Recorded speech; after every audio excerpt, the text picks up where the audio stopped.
சேலத்தில் உள்ள பிரசித்தி பெற்ற ராஜகணபதி கோவிலில் அதிகாலையிலேயே நடை திறக்கப்பட்டு விநாயகருக்கு இளநீர், மஞ்சள், தயிர், தேன், பால் உள்ளிட்ட பொருட்களை கொண்டு அபிஷேகம் செய்யப்பட்டது. தங்க கவசத்தில் அலங்கரிக்கப்பட்டு எழுந்தருளிய விநாயகரை காண திரளான பக்தர்கள் திரண்டனர்.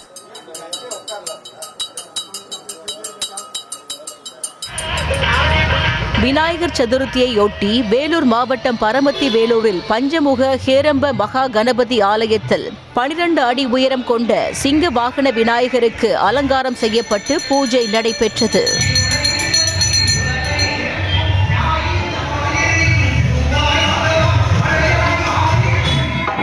விநாயகர் சதுர்த்தியையொட்டி தூத்துக்குடியில் உள்ள வரத விநாயகர் ஆலயத்தில் தங்க கவசத்தில் எழுந்தருளிய விநாயகருக்கு அபிஷேகம் செய்யப்பட்டு தீபாராதனை காண்பிக்கப்பட்டது.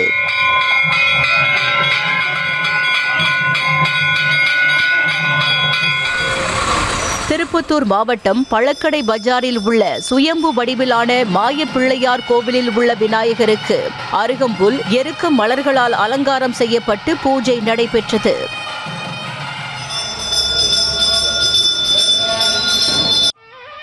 திண்டுக்கல்லில் உள்ள வெள்ளை விநாயகர் கோவிலில் உள்ள மூலவருக்கு பால், மஞ்சள், தயிர் உள்ளிட்ட 14 வகையான திரவியங்களால் அபிஷேகங்கள் செய்யப்பட்டது.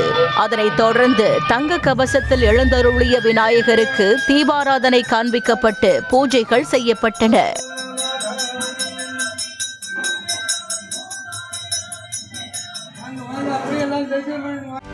செய்திகளை உடனுக்குடனும் துல்லியமாகவும் தெரிந்து கொள்ள சப்ஸ்கிரைப் பண்ணுங்க.